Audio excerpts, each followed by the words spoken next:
Kalau begitu ya lain kali ya bikin spanduk besar-besaran. Dilarang terlalu bersemangat atau nyawa menjadi taruhannya. Buatlah spanduk seperti itu supaya penontonnya itu tidak terlalu semangat, atau mereka cukup semangatnya ya setengah-setengah saja. Tepuk tangannya juga pelan-pelan, teriak yel-yel juga harus pelan-pelan. Ya kita buat dengan raut wajah yang datar begitulah.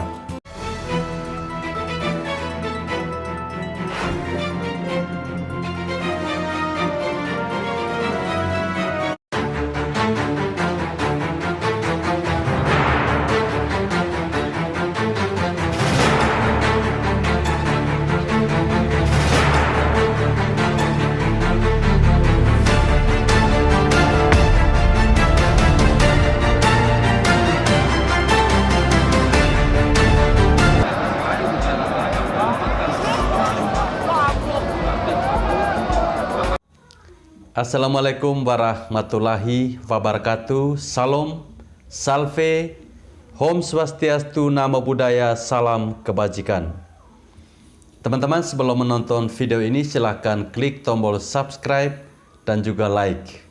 Terima kasih. Baik teman-teman, video saya kali ini saya mau menanggapi ada sebuah berita yang saya kira cukup menarik untuk menjadi topik pembahasan saya. Ya, bagaimana tidak, saya merasa terkejut karena kehebohan yang terjadi di Stadion JIS pada saat peresmian, di mana pada saat itu teman-teman sempat terjadi insiden pagar pembatas tribun penonton ini roboh, tepatnya di belakang salah satu gawang.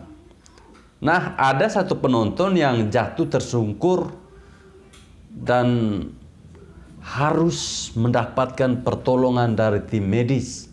Sebenarnya ada dua hal yang bisa kita simpulkan.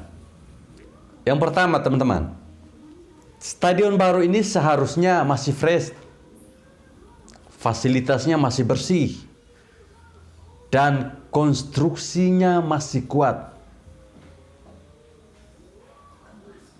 Lah ini kenapa kok tiba-tiba pagar pembatas bisa roboh? Nah ini yang patut menjadi pertanyaan buat kita semua teman-teman. Saya kira ini sangat memalukan, apalagi terjadi saat peresmian.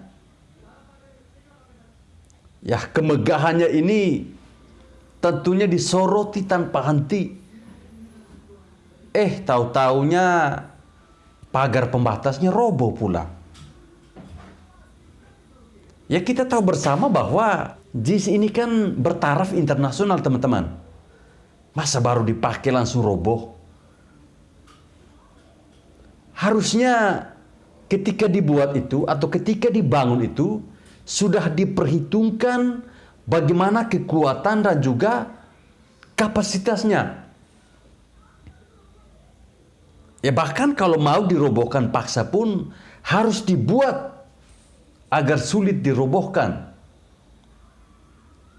Nah ini kan kesannya saja yang labelnya ini internasional, tapi kekuatan bangunannya ini yang harus kita pertanyakan bersama. Harus menjadi pertanyaan buat kita semua. Itu baru pembatas yang roboh ya. Padahal itu merupakan salah satu yang paling krusial. Belum lagi yang lainnya. Ini jelas namanya teknis bangunan yang mungkin tidak sesuai dengan standar atau mungkin bahkan di bawah standar. Ya, kita tahu Bapak Anies Baswedan ini yang tentunya tidak pernah kehabisan ide, langsung sekejap membuat alasan yang mantap. Ya, jangan bilang Anies ya, kalau dia tidak bisa menata sebuah kata-kata. Nah, Bapak Anies dia bilang katanya insiden pagar roboh ini karena semangat penonton yang luar biasa. Wow. Jadi seolah-olah semuanya ini yang disalahkan lagi-lagi penonton. Dia tidak pernah mengakui bahwa itu adalah kesalahan pada saat dibangun. Kalau gubernur saja mengatakan seperti ini, caranya seperti ini menurut saya sungguh sangat bahaya, teman-teman. Nanti kalau ada pertandingan sepak bola, terus penonton atau supporter dilarang terlalu bersemangat karena stadionnya bisa roboh. Kalau begitu ya lain kali ya bikin spanduk besar-besaran. Dilarang terlalu bersemangat atau nyawa menjadi taruhannya.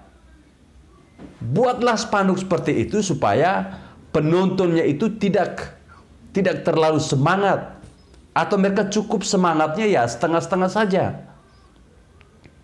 Tepuk tangannya juga pelan-pelan. Teriak yel-yel juga harus pelan-pelan.